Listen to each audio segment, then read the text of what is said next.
Então tá.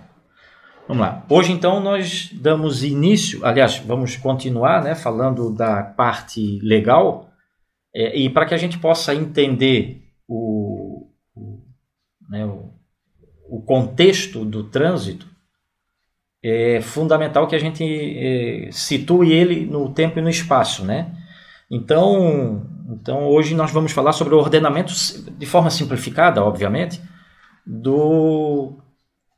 da legislação de trânsito. Então vamos situar ela no tempo e no espaço, né? Constituição da República Federativa do Brasil e as suas respectivas emendas. Por que é importante vocês, operadores do trânsito, entenderem que primeiro, que a Constituição é a mãe, né, de toda a legislação no nosso país, né? É dela que emana, né, todas as regras, né? O que não está lá em forma de regra está em forma de princípio. A exemplo do artigo 5º, né, dos princípios ali dos direitos, né, do cidadão.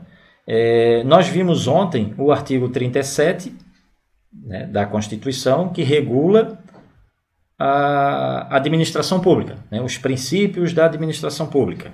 Ok.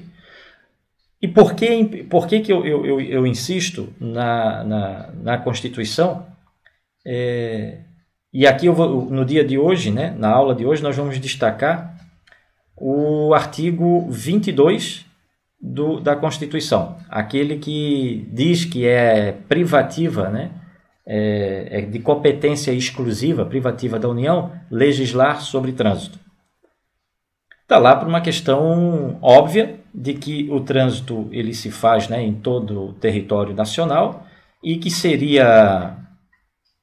não seria razoável as pessoas, os municípios, né, cada estado, cada município criar regras próprias. Então, em via de regra, ou regra geral, a competência é exclusiva da União para legislar sobre matéria trânsito. Óbvio que essa competência ela é relativizada em algumas matérias. Por exemplo, estacionamento, né? É competência dos municípios, e está lá no artigo 24, nós vamos chegar nele, a competência para regular, por exemplo, o estacionamento. A própria regra de circulação e conduta, no que diz respeito ao uso da via, por exemplo, tem municípios que invertem ali a mão de circulação, né? Fazem o trânsito circular pela faixa da esquerda, né? Em vias de duplo sentido, né? A popular mão inglesa, né? É permitido? Isso sim, porque afinal de contas o trânsito ele é operado dentro dos municípios. Mas em regras gerais, para disciplinar, criar regras de sinalização, de infração de trânsito, de parte processo administrativo de trânsito, isso a regra é exclusiva da Constituição. E ela, como está no topo dessa pirâmide, se a gente usasse aqui uma analogia com a pirâmide de Kelsen, né, papa da administração, nós então vamos tê-la, né, e ele usa essa, na verdade, é utilizado em várias áreas do saber, sempre se utiliza esse sistema de pirâmide que é o próximo slide. Então, a Constituição está no topo dela. E eu destaco isso, pessoal, eu não sei na cidade de vocês, né, no município de vocês, mas eu já vi em alguns municípios, a Câmara de Vereadores ou a Prefeitura criarem regras além daquelas que são autorizados pela Constituição ou pelo próprio Código de Trânsito Brasileiro relativo ao trânsito, né? Eu não sei se vocês já se depararam, se conhecem algum caso, né, alguma situação onde o Poder Legislativo institui aí, ou a pedido do Executivo, né, ou através ali de um projeto de lei, ou através de própria iniciativa do Legislativo, criar regras dentro do município. Não? Eu vou usar aqui o exemplo de uma lei que foi criada aqui em Santa Catarina, em 2017, onde um deputado estadual encaminhou um projeto de lei, né, para a própria Assembleia Legislativa, criando regras a respeito do processo administrativo de suspensão do direito de dirigir, né, de que o processo deveria ser instaurado no ano exercício, né? Nós temos o capítulo 19, né, do Código de Trânsito Brasileiro, inaugurado lá pelo artigo 280, ele disciplina como que deve ocorrer o processo administrativo do processo administrativo de trânsito, né? Desde a lavratura do auto de infração até o caminho que esse auto de infração ele vai percorrer, a legalidade, né, da lavratura do auto de infração, e aí ele percorre, né, tem todo um ciclo, eu intitulo, né, como ciclo, o ciclo completo do auto de infração. O auto de infração só vai se transformar em penalidade se ele respeitar o devido processo legal. Caso contrário, em algum momento dessa caminhada do auto de infração, e vocês vão ter a oportunidade de ver com o professor Dr. Carlos Alberto, que inclusive ele é o presidente da Comissão de Direito de Trânsito do município de Palhoça e é membro também da Comissão Estadual. Ele vai falar dessa caminhada, né, do auto de infração, desde a lavratura até o artigo 290, né, até o esgotamento da esfera administrativa com a sua efetiva aplicação no registro, né, aplicação da penalidade propriamente dita. Vocês vão ter a oportunidade de ver a partir de processo essa caminhada. Então, o que aconteceu em Santa Catarina? Um projeto de lei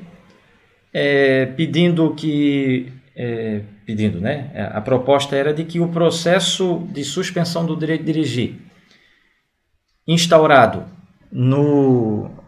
a penalidade aplicada, a penalidade que fosse aplicada, que desse suspensão do direito de dirigir, ou a pontuação que culminasse com a abertura do processo, né? Nós temos duas formas. Não sei se é um assunto que vocês já dominam, né? Mas, bom, estudaram para passar no concurso, conhece, né? O artigo 261 do CTB diz que para a suspensão do processo do direito de dirigir, há tecnicamente dois caminhos, duas formas. Ou pela infração, onde nela prevê a penalidade de suspensão do direito de dirigir, ou pela soma de pontos. Ok? Até aí, ok? Ok. O que a proposta de lei em Santa Catarina, qual era a intenção do legislador? De que naquele ano que atingisse, naquela época, 2017, era 20 pontos. Independente da gravidade, era 20 pontos. Né? A gravidade das infrações, se fosse tudo média, se fosse tudo leve, enfim. Chegou ao cômputo de 20 anos no prazo de um ano, deveria abrir o processo de suspensão do direito de dirigir. Então, independente da gravidade. E o outro era a infração, né, enfim, embriaguez, recusa, excesso de velocidade, racha, manobra perigosa, dirigir ameaçando, né, os demais veículos e pedestres. Ele queria que, naquele ano que fosse lavrado o auto de infração, fosse aberto o processo de suspensão do direito de dirigir, ano exercício. Ou seja, isso aqui não tinha como, né? Imagina lavrar um auto de infração na noite do dia 31 de dezembro. Festa, todo mundo, né? Fiscalização, né? Bebida. Aí é pego lá várias pessoas ou que se negam, ou que fazem um bafômetro e acabam incidindo, né, na embriaguez, que na embriaguez também tem, né, no artigo 165, há duas formas de se penalizar o condutor, seja pelo teste ou seja pela constatação, né, mas não tem como, no dia 31 lavrar o auto e dia 31 abrir o processo de suspensão do direito de dirigir, sem abrir a parte do contraditório e ampla defesa ao condutor. Né, na fase de penalidade, na fase de aplicação da multa, né, ou da lavratura do auto de infração. A ideia era ótima, Tanto é que essa ideia dele era o que o próprio código já fazia a previsão da aplicação da pena concomitante, da abertura do processo único. A partir do momento que abre o processo de notifica da multa, também notifica da suspensão do direito de dirigir. Excelente. Inclusive, até hoje, a divisão desse entendimento. Se primeiro tem que esgotar o processo de multa, os recursos de multa, para depois abrir o processo de suspensão, porque a lei até ela é clara, né? A 13.281 diz que o processo é único. Mas, enfim, fato é que o legislador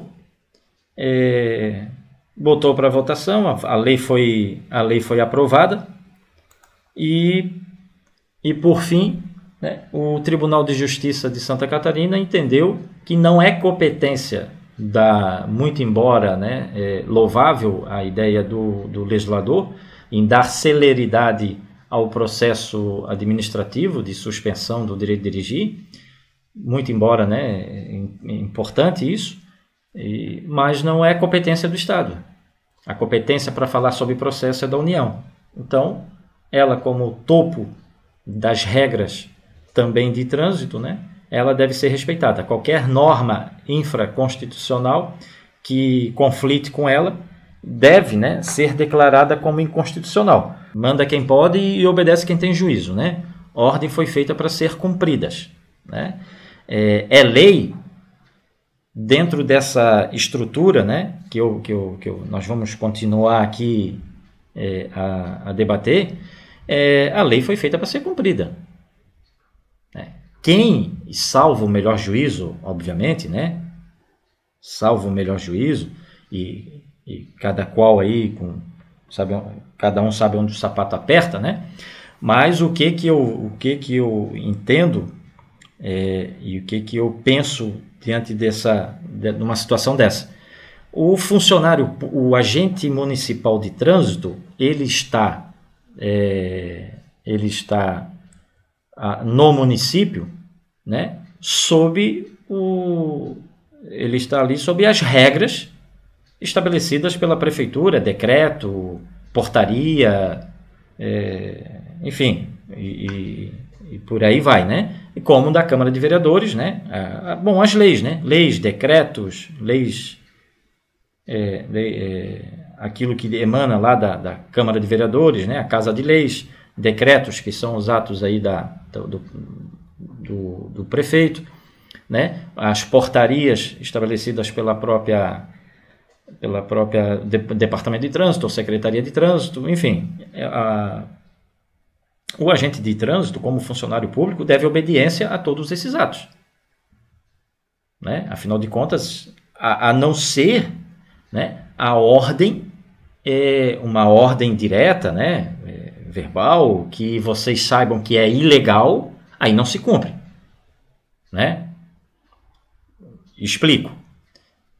Não tem lei e o prefeito, o presidente da Câmara de Vereadores, ou o secretário, o diretor, diz assim, pessoal, vocês vão lá e hoje nós vamos fiscalizar, vou usar o exemplo de ontem, hoje nós vamos multar, né, autuar os veículos de cor amarela no centro de Concórdia, ou no Pomerode, Irineópolis, Tijucas. Não, vocês não vão fazer isso, é uma ordem absurda, vocês não vão cumprir. Vocês estão amparados, né, pela própria legislação, né? Vocês estão amparados. Ordem absurda não se cumpre. Agora, quando tem lei no município, essa, por exemplo, de não realizar a fiscalização, salvo o melhor juízo, penso que enquanto não for declarada inconstitucional, ela deve ser cumprida. Artigo 103 da Constituição Federal diz que podem propor ação direta de inconstitucionalidade, ação declaratória, ou declara inconstitucional, ou declara, né, a constitucionalidade dela. Quem são as pessoas ou entidades competentes? Presidente da República, a mesa do Senado, a mesa da Câmara, a mesa da Assembleia Legislativa ou a Câmara Legislativa do Distrito Federal, governador do Estado ou do Distrito Federal, procurador da República, o Conselho Federal da OAB, partido político com representação no Congresso Nacional, então não é qualquer partido político, confederação sindical, né, ou entidade de classe no âmbito nacional, aí o Procurador-Geral da República, aí vem os parágrafos, enfim. Então aqui é um rol taxativo, né, da competência, de quem é competente para fazer aí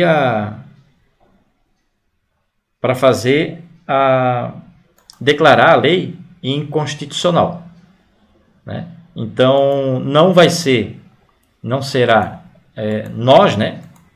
Nós como a pessoa física, eu vou lá e não concordo com a decisão lá, com a lei, não, eu vou deixar de cumprir porque ela é inconstitucional. Não, devemos cumpri-la e até que ela seja declarada pelo tribunal competente, né? Legislação estadual aqui, a Assembleia, ao Tribunal de Justiça de Santa Catarina, seja declarada inconstitucionalidade. Então não é tão simples como se parece ser, né? A questão desse conflito com a legislação é um comportamento comum dentro dos estados e dos municípios. Não vai ser difícil vocês se depararem com situações que, né, dentro do município, dentro do estado, ou estado vizinho, municípios aí vizinho, e que vocês vão dizer, opa, peraí, mas essa lei é inconstitucional, pô. Né? Mas o que eu trago aqui para vocês é a obediência, né? Se tem lei, a não ser que a ordem, né, que aí, e aqui eu faço uma comparação, a ordem dada que não esteja em lei, né, que aí a pessoa diz, não, isso aí é ordem absurda, isso eu não vou cumprir.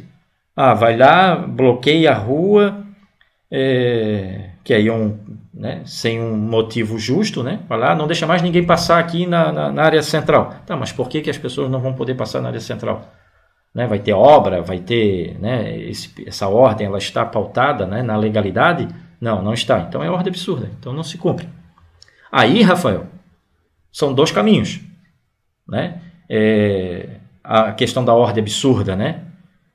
Também eu acho que é um órgão de controle, né, o Ministério Público é um órgão de controle, né, que está aí para representar a sociedade no contexto mais amplo, né, e também provocá-la até quando for declarada aí, vocês entenderem a inconstitucionalidade de algum ato ou de alguma lei, também procurar o MP, né, para se orientar também, né. Segundo, Convenção sobre Trânsito Viário de Viena. Isso aí é um acordo, né, internacional, onde mais de 100 países fizeram o acordo lá de regras de circulação e conduta, uso o pedestre, ciclista, né, o uso das vias, né, então, onde o Brasil é signatário, né, então é uma convenção que foi recepcionada pela Constituição, é um acordo internacional que foi recepcionado pela Constituição. Então, regras de circulação, por exemplo, do uso da carteira de habilitação, do reconhecimento da carteira de habilitação desses países, também reconhecido aqui no Brasil. Então, vocês vão abordar um condutor estrangeiro, desde que ele esteja, né, dentro desses países, né, que estão nesse acordo, eles têm um tratamento diferenciado. Né? Tratamento diferenciado no que diz respeito, né, à regra de circulação e conduta, como também aqui a regulamentação básica unificada de trânsito, que aqui trata-se praticamente aqui dos países da América do Sul, né, que também praticamente traz as mesmas regras, os mesmos acordos lá da Convenção de Viena, e inclusive com questões do reconhecimento da carteira de habilitação do país, né, que o veículo tem que ser emplacado para entrar no Brasil, né, os veículos desses outros países, né, Argentina, Chile, Bolívia, Paraguai, Uruguai, né, eles para entrar aqui eles têm que serem identificados. Então, regras básicas até para que eles possam ser fiscalizados também, né? Eles não estão imunes à fiscalização, mas o mínimo possível de identificação de caracteres para que eles possam ser identificados, né? Então, nessa hierarquia, aí vem o Código de Trânsito Brasileiro, né? Que é onde ele, podemos dizer aí, que é nossa fonte, né? de informações, além da Constituição, desses 2 acordos, né? Nós temos então o Código de Trânsito Brasileiro, que é a mãe, vamos dizer assim, né? De todas as regras de circulação, conduta, de infração, educação, Sistema Nacional de Trânsito, penalidade, né? Conceitos e definições, né? Fundamental, né? Que a gente possa entender. Aliás, já reforça aí que aquele que não chegou ainda lá no anexo 1 do CTB, faça a leitura periódica, né? Do anexo 1, ele diz bastante, facilita a compreensão, né? Dos termos utilizados no trânsito, né? Na legislação. Temos, então, leis e decretos incorporáveis ao CTB. Aqui ainda uso o exemplo da Lei Complementar 121 de 2006, que é a prevenção de roubos e furtos, né? Onde foi estabelecido, é uma lei que interfere no Código de Trânsito Brasileiro, no sentido de que exigia que os fabricantes de veículos colocassem, na época, né, um identificador tipo um chip, né, no veículo que pudesse identificar em casos de furtos e roubos, pudesse o veículo ser facilmente identificado. Então, é uma lei que traz reflexos no Código de Trânsito Brasileiro. Então, e isso é mais fácil porque elas fazem remissão, né? A depender do código que vocês tiverem, né, em mãos, o físico, ele pode fazer essa remissão, né? E quando elas são as leis incorporáveis, vocês sempre vão observar que vai vir as alterações, né? Vai estar lá alterado conforme lei tal, né? Então é mais fácil de compreender. Diferente das leis não incorporáveis ao CTB. Elas têm reflexos, mas não estão incorporadas. São leis autônomas, com regras próprias, tal, mas que vai ter reflexo no Código de Trânsito Brasileiro. Um exemplo é a Lei Ambiental, 9.605, onde tem um capítulo que trata ali do transporte, né? Do regulamento de transporte de produto perigoso. Então, a Agência Nacional de Transporte Terrestre tem um decreto, uma resolução que trata das regras, das infrações do transporte de produto perigoso. Aqui aproveito, faço aqui um parênteses, né, que por mais distante que pareça ser a fiscalização do produto perigoso, né, ou o transporte do produto perigoso, mas ele passa dentro da cidade de vocês, né? Nesse período, né, o pessoal de Concórdia aí, que já estão há 1 ano e 2 meses, Sara com 3 meses, e o pessoal de Tijucas também estão com 3 meses, né? E o Maurício, 4 meses. A Sara está 8 meses. Vocês já participaram de alguma operação de fiscalização de produto perigoso? Não. Produto perigoso ainda não. Concórdia também não. É responsabilidade da autoridade de trânsito também a fiscalização do transporte de produto perigoso, né? Não só a fiscalização, como a aplicação da penalidade, né, por desobediência. Claro que a competência ela é mútua, né? A autoridade, a ANTT, né, o DENIT, a PRF, o órgão rodoviário estadual, o órgão de trânsito municipal.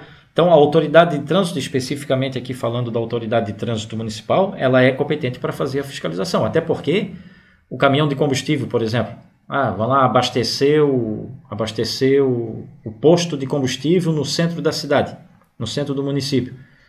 Tem que ter regras para esse veículo poder chegar até ali. Aliás, esse regulamento de transporte de produto perigoso, ele mesmo traz as regras. O veículo não pode parar em qualquer lugar. Toda vez que ele parar, ele vai ter que estar devidamente sinalizado com placas de advertência, né? Afaste-se, né? Porque o local ali é um local de perigo, ou ele está fazendo o descarregamento, né, do produto, né, da gasolina, do combustível.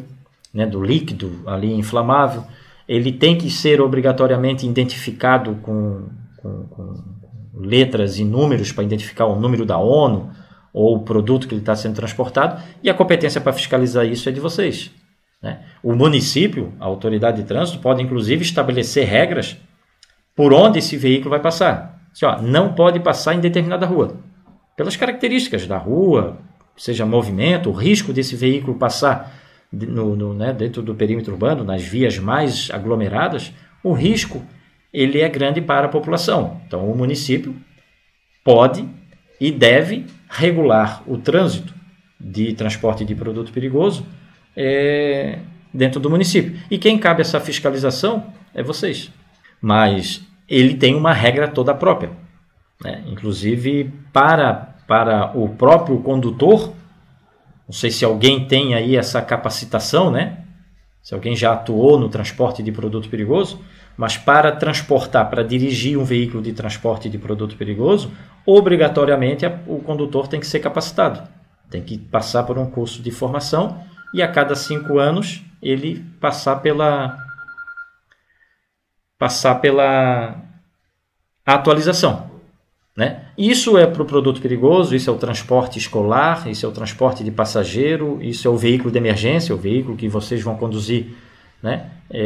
Além de vocês serem agente de trânsito, vocês são obrigados a participar, a ter a capacitação do curso de condutor de veículo de emergência. Curso que o José Vitor e o Rafael fizeram recentemente, né? Isso. Boa. Já vão estar prontos aí para fazer a condução do veículo de emergência, né? Então logo aí encerre a... É claro que vocês ainda, por estarem no período, né, ali se adaptando à rotina de trabalho, vocês ainda não dirigem as viaturas, né? Veículos caracterizados, né? É só o pessoal... Dirigimos já. Não, isso é só na França, vocês não dirigem, cara. Vocês não dirigem, não, é mentira. Vocês acham que dirigem, né? Assim, foi um sonho isso é só na França que vai acontecer essas quebras assim que lá na França o agente de trânsito sem o curso se envolve num sinistro, pensa só no banzé que vai dar, cara. Ministério Público e oposição, pensa nos municípios quanto...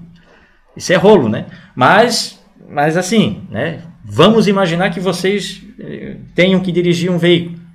Tem que ter o curso de capacitação de condutor de veículo de emergência, né? Até para evitar aí uma improbidade administrativa, né? Por parte aí do prefeito, da autoridade, né? E que vocês também... Até porque ontem nós vimos que, de acordo com a LINDB, né? A Lei de Introdução às Normas do Direito Brasileiro, ninguém pode desconhecer, né? Ninguém pode se beneficiar, né? Do desconhecimento da lei, né? Dizer assim, olha, eu fiz isso porque eu não sabia que era exigido, né? Então tomem cuidado aí, né? Pessoal, o cara conhecer é um problema, né, cara? Quanto mais a gente estuda, quanto mais às vezes a gente vai se mergulhando aí nesse universo, aí o cara vai ficando meio assustado, né? Mas não posso me furtar de falar isso para vocês, né? Mas não tem problema. Além de eu trazer o problema, eu trago a solução, né? Vocês podem fazer com a Ascontran também o curso de capacitação, né? Tá aí, resolvido o problema. Aí já pode dirigir também sem problema nenhum, né? Nós ofertamos ele do 100% no IAD. Aliás, a Ascontran tem várias, né? Outras plataformas e outros cursos aí de capacitação. Mas só para sintetizar isso aqui, né? Então vocês têm ali o MOP, condutor de veículo de emergência, né? A hora que vocês abordar o condutor do transporte escolar, porque provavelmente aí em Concórdia, não diferente de Tijucas, nem Pomerode e nem lá em Itaiópolis, vocês é que fazem a fiscalização do transporte escolar. A cada 6 meses, o município faz a vistoria do veículo, dando a licença para que ele possa continuar trabalhando. Correto? Ok. Então, vocês aqui emitem a licença. Além de verificar as condições do veículo, também o condutor tem que apresentar, né, tem que se apresentar devidamente capacitado. Então, na hora da fiscalização lá na rua, quando vocês abordarem um veículo, uma van escolar, um ônibus escolar, seja da prefeitura, seja da prefeitura, seja ele da iniciativa privada, seja ele particular, né, os particulares que recebem essa concessão, né, do município, eles têm que apresentar o curso de condutor de transporte escolar. Não é o curso de condutor de transporte passageiro. Passageiro geral, escolar, escolar. Escolar tem toda uma regra para o veículo e também para o condutor. Então vocês vão exigir isso do... Mas diferente do produto perigoso, essas regras estão no próprio CTB, né? Então, no próprio CTB, através das suas resoluções, que é o próximo tema, né? Resoluções, pareceres e deliberações do CONTRAN devem ser também tidas, né, como forma de não vou dizer com força de lei, mas que disciplinam como a lei deve ser aplicada. O Conselho Nacional de Trânsito, ele não tem força para criar norma, e aí eu gostaria que vocês prestassem bem atenção nisso. O Conselho Nacional de Trânsito, ele não tem competência para criar norma e nem alterar norma. Ele está ali para disciplinar a norma, como que aquela norma deve ser aplicada. E para isso nós temos resoluções, né? Temos as resoluções. Por exemplo, para a formação de um condutor, para a pessoa poder tirar a carteira de habilitação, nós podemos olhar lá, capítulo, lá no artigo 140, 141, 42, 43, vamos ter como que se disciplina isso. Porém, foi criada uma resolução, a 789, que regulamenta ali, que disciplina como que deve ser feito o processo de formação. Então, tem regra própria. Então, o CONTRAN está ali para facilitar.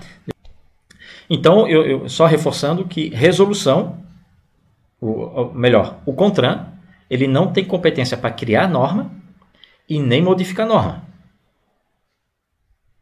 Deixar isso bem claro, porque isso que eu estou falando, isso vai ter reflexos daqui para frente. Porque aí vocês, toda vez que vocês lerem uma resolução, vocês vão ter que... convido vocês, né? Vocês vão ter... Não, né? Eu convido vocês a fazer essa reflexão, a pensar fora da caixa, a pensar fora daquelas 4 linhas, né? Ali do papel A4, né? Espera aí, qual é o alcance dessa resolução? O que se pretende com essa resolução?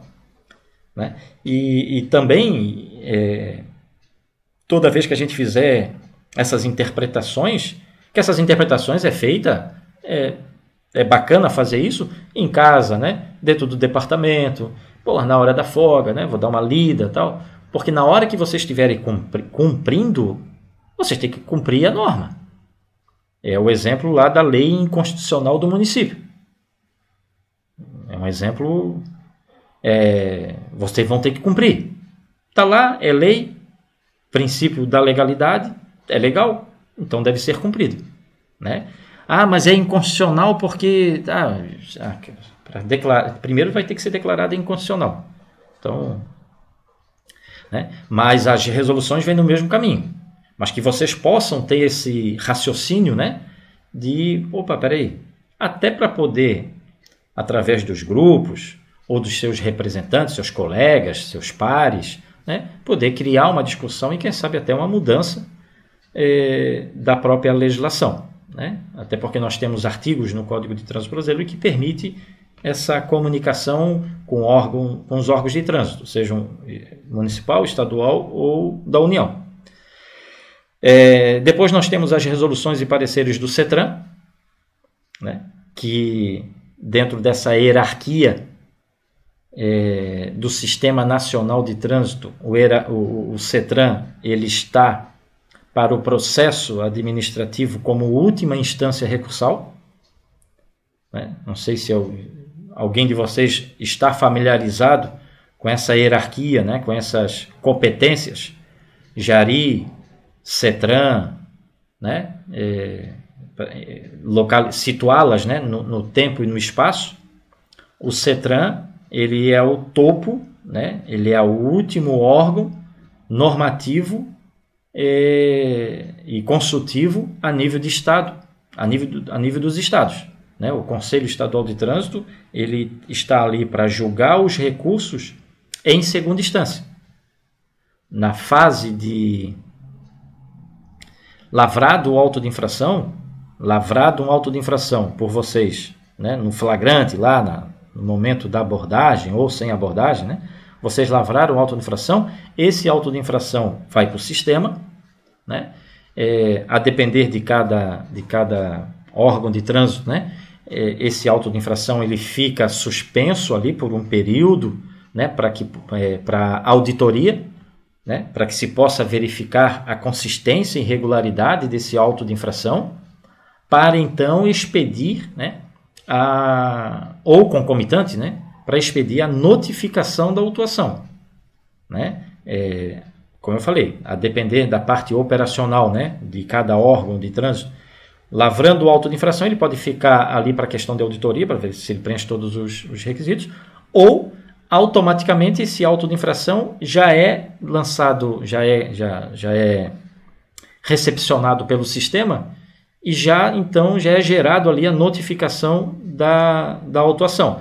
Vocês têm conhecimento como é que funciona no município de vocês? Essa parte operacional? Quando lavra o auto de infração, se ele já vai direto para o sistema e gera a notificação?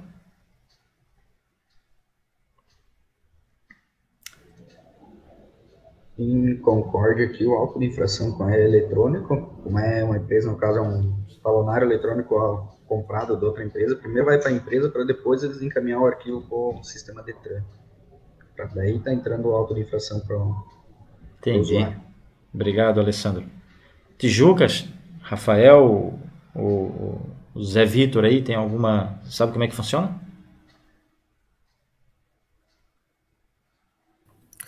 Aqui em Tijucas é usado o talonário eletrônico e provavelmente funcione do mesmo modo lá do colega Alessandro, isso, Concórdia. Tá bom, quem que tá falando? É o José. Tá bom, José. Valeu, José. Obrigado. Sara, tu sabe como é que funciona aí em Pomerode? Não tenho essa informação ainda. Ok. Maurício? Olha, aqui nós ainda usamos o preenchimento manual. Entendi. Primeiro geramos uma atuação no bloquinho, okay. Depois jogamos para o sistema. Eu acredito que depois do sistema vai para a CETRAN ou algum outro órgão que depois evite a multa mesmo, né? Ok, obrigado, Maurício. Então, ok. Obrigado. Então, obrigado, pessoal, por...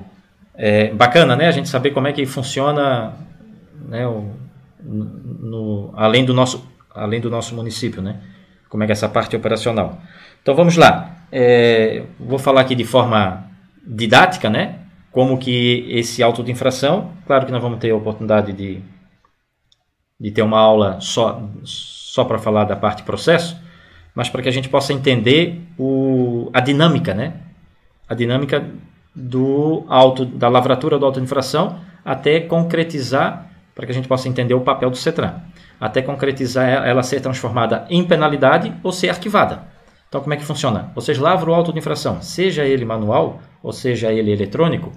Esse manual, essa parte, Alessandro, de ir para a empresa editar e depois mandar para o órgão de trânsito, para o sistema, né, inserir no sistema, não sei assim até que ponto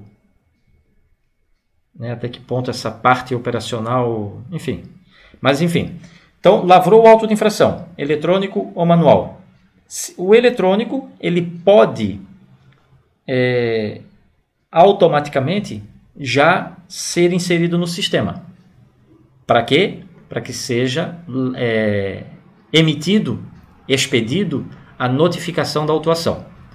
O manual, caso lá do Maurício, o que acontece? Lavra o auto, ele entrega o auto de infração para a autoridade de trânsito, como ele é um município menor, provavelmente ele deve entregar para a autoridade de trânsito ou ainda ele mesmo, ao final do serviço, né, ele vai lá, abre o sistema Detranet, né, e abre a aba lá do cadastramento do auto de infração e ele faz essa inserção manual. Como é que é aí, Maurício? É exatamente isso. Fazer uma notificação no bloquinho, tudo, e jogamos pelo Detranet, né? É o senhor que lança no Detranet? Isso. Eu ainda não, porque não tenho acesso. O Daniel já tem. Tá. Você não tá, que o senhor não está cadastrado no Detranet. Tem tudo para entrar no Detranet, né? Ok. Não, é verdade. Obrigado. Enquanto vocês não estão com certificado, o Detran não libera o acesso para vocês. É o Rafael de Tijucas. Manda, Rafael. O nosso aqui a gente faz eletronicamente, no talonário, e ele vai para o CIASC. Do CIASC e aí vai para o Detran. Então, obrigado aí por contribuir, o Rafael. E é isso aí. Então, vocês, a hora que vocês lavram o auto eletrônico, ele vai para esse sistema, né, que aí vai ser expedido a notificação. E a questão lá do Maurício, a mesma coisa, né? Lavrou ele manual, lança no sistema, e aí o sistema Detranet encaminha ao correio. Então, aí é o momento da emissão e expedição da notificação. Aí abriu, né, claro que já começa o processo administrativo, é a lavratura do auto de infração. Aí com a expedição da notificação, vai chamar o proprietário do veículo, porque sempre vai ser autuado o proprietário, né, a placa do veículo. Aí onde o proprietário é chamado para o processo, né, dizendo mais ou menos assim, né, olha, fulano de tal, né, vamos dizer lá, Maurício, Sara, né, o Fabiano, o Alessandro, seu carro foi autuado, tal dia, em tal lugar, vamos imaginar que o veículo não tenha sido abordado, o veículo foi autuado tal dia, tal lugar, né, por essa infração. O senhor tem 30 dias, proprietário, né, você tem 30 dias para identificar quem era o condutor, e fazer a defesa. Se não identificar o condutor, o sistema, né, a própria legislação, vai entender que o proprietário era o condutor. O próprio proprietário era o condutor no dia do fato. E se não fizer defesa de autuação, passando aquele prazo de 30 dias, vai ser emitido a notificação de penalidade. Então, quando não faz defesa, a parte do artigo 281 do CTB fica prejudicada. Aquela parte da análise, da consistência e regularidade do auto de infração. Porque aí virou automático, virou sistema. Aí o que acontece? Virou penalidade, abre prazo para entrar com recurso. Aí sim, essa primeira parte é defesa. É defesa prévia, defesa preliminar, defesa da autuação. O CTB excluiu essas partes, esses termos, né? Defesa prévia, defesa preliminar. Não, é defesa da autuação. Ou seja, foi lavrado um auto de infração, né? Foi aplicada uma autuação, então o condutor ou o proprietário se defende dessa autuação. Então não é ainda uma fase recursal. É só uma defesa. Não concordo, preliminarmente, né? Não concordo com isso, por isso e aquilo. Ali pode ser trazido aos autos, né, a defesa, questões de mérito e de fato, e de formalidade, né? Então, aí a autoridade, se não tiver defesa, vai aplicar a penalidade. Aplicando a penalidade, aí sim, abre prazo para recurso em primeira instância, que é a Jari, nos municípios. O município que não tem órgão de trânsito, que nós falamos ontem, né? São mais de vamos botar aí 195 municípios que não têm órgão de trânsito. Quem julga esses recursos aplicados dentro das cidades é a Ciretran, é a Jari estadual, Jari do Detran. Cada Ciretran, né, tem o seu órgão de trânsito que é independente, que é a Jari. E aí, mantendo a penalidade na Jari, em primeira instância, vai ao CETRAN, que é a última instância administrativa. Depois do CETRAN, só judicializando a ação, o pedido. Então, né, essa fala é só para que a gente possa entender o papel do CETRAN nesse contexto. Então, o CETRAN ele tem resoluções e tem pareceres também. Então, além das resoluções, pareceres, deliberações, portaria do Conselho Nacional de Trânsito, né, ou da Senatran, nós temos ainda as resoluções e pareceres do CETRAN. Então, se vocês acessarem o site, cetran.sc.gov.br, vão ver ali vários pareceres, né, que são consultas que se faz, né, com os órgãos de trânsito ou o próprio particular, né, ele faz consulta e o CETRAN se manifesta de como que se, né, acerca daquela matéria. Tá? Então, a exemplo do CONTRAN, né, das resoluções do CONTRAN, da competência do CONTRAN, o CONTRAN não tem competência para criar norma ou modificar norma, criar lei ou modificar lei. Assim também é o CETRAN. Tá? Depois nós temos as portarias do DETRAN. Dentro dessa hierarquia, né, nós temos as portarias do DETRAN, que também devem ser seguidas, né, e obedecidas. E não é, isso aqui também não é um rol taxativo, pessoal. Né? Isso não se esgota, né, mas aqui pelo menos para a gente poder materializar, para que vocês possam entender, né, materializar aí esse ordenamento da legislação de trânsito. E por fim aqui o top 10, né, eu coloquei a portaria ou qualquer outro instrumento legal da autoridade de trânsito municipal. Então, essa aqui é um arcabouço, né, simplificado, obviamente, né, mas jurídico, da legislação, tudo aquilo que trata diretamente aí da legislação de trânsito. Aqui eu fiz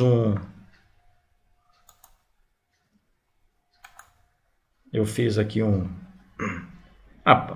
parou aqui, na verdade, quando eu fiz isso aqui era eu tenho que alterar ali o DENATRAN. Mais ou menos assim, né? Código de Trânsito, leis, outros atos presidenciais, decretos-lei, decreto e medida provisória, né? Afinal de contas, aí nós tivemos agora a última medida provisória que né, foi sancionada aí, lei, e alterou o CTB aí em vários aspectos. Né? Foram 55, foi a segunda maior alteração ao Código de Trânsito Brasileiro, seguida aí pela 1471, e anterior a esta, né, a 1471, teve a 13281, que também foi outra reforma praticamente ao Código de Trânsito Brasileiro. E aí aquilo que eu falei ontem, né, acaba uma alteração implicando, né, e tendo consequências sobre o contexto, né, do CTB, e aí acaba tendo reflexos que às vezes fica conflitante ali, né, uma alteração com a outra. A gente encerra essa parte a parte legal, né, vamos dizer assim, né, Constituição, leis incorporáveis, não incorporáveis, competência competência não, né, resoluções, portarias do Conselho Nacional de Trânsito, CETRAN. Então, para que vocês possam se situar no tempo e no espaço, porque a partir de agora, do próximo tema, nós vamos entrar no Sistema Nacional de Trânsito. Aí pronto, aí agora do universo mais amplo, a gente vai ver onde é que o órgão de trânsito, a ideia do Sistema Nacional de Trânsito é o seguinte: onde é que está situado o órgão de trânsito municipal e vocês, né, como agentes de trânsito.